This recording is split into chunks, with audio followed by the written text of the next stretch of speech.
Assalamualaikum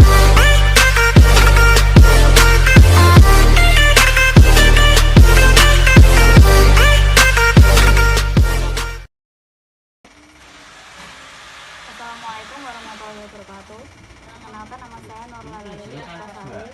Saya dari program studi akuntansi semester 7 SIM 2019-12242. Di sini saya akan menjelaskan mengenai laporan keuangan di UMKM konveksi.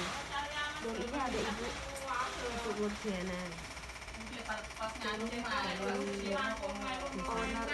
owner konveksi khusus Kato Olo sama lagi.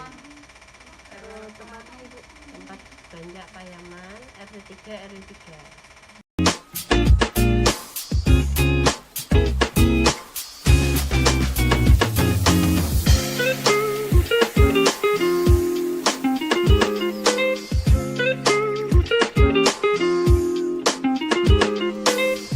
Laporan keuangan. Laporan keuangan adalah hasil proses akuntansi yang digunakan sebagai alat mengkomunikasikan data keuangan atau aktivitas perusahaan kepada pihak-pihak yang berkepentingan. Terdapat 4 laporan dalam keuangan. Yang pertama itu laporan laba rugi, yang kedua laporan perubahan modal atau ekuitas, dan yang ketiga adalah laporan neraca, dan yang keempat catatan akhir laporan keuangan. Dalam fungsinya, laporan keuangan itu sebagai alat informasi untuk menghubungkan perusahaan dengan pihak berkepentingan yang menunjukkan kondisi kesehatan keuangan dan kinerja perusahaan. Nah, pada materi ini kita akan mempelajari laporan keuangan yang masih sederhana. Laporan keuangan sederhana biasanya digunakan oleh usaha atau industri kecil, perusahaan perorangan atau firma, seperti yang punya Ibu sekarang, yaitu UMKM konveksi. Dari persamaan dasar akuntansi yang sudah kita bahas sebelumnya, dapat dibuat laporan keuangan sederhana sebagai berikut. Nah, yang pertama ini adalah laporan laba rugi. Laporan laba rugi ini menyajikan ukuran keberhasilan operasional perusahaan selama periode tertentu. Dalam laporan laba rugi terdapat perincian seluruh komponen pendapatan serta beban perusahaan. Nah, ini ada contoh laporan laba rugi dari persamaan dasar akuntansi.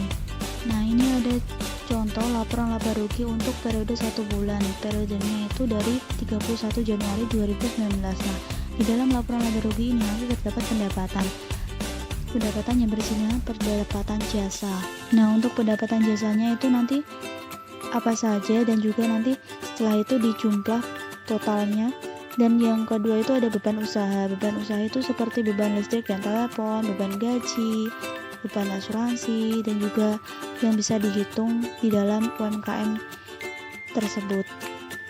Nah, untuk nanti itu bebannya itu dijumlah. Nah, untuk laba usahanya sendiri itu dari jumlah pendapatan dikurangi dengan jumlah beban.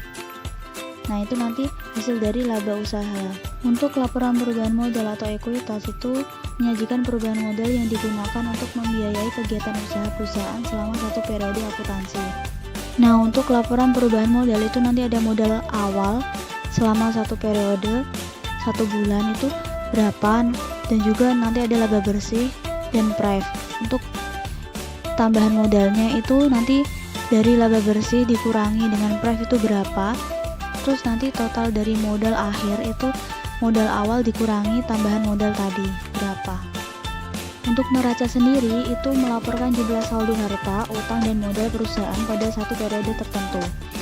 Berikut untuk contohnya ya Ibu. Untuk neraca sendiri nanti ada harta dan juga utang dan modal. Nah, harta itu ada harta lancar dan juga harta tetap. Untuk utang dan modal itu ada utang lancar dan juga modal dari pemiliknya sendiri, yaitu ownernya. Untuk jumlah harta dengan jumlah utang dan modal itu nantinya harus sama, harus balance gitu ya.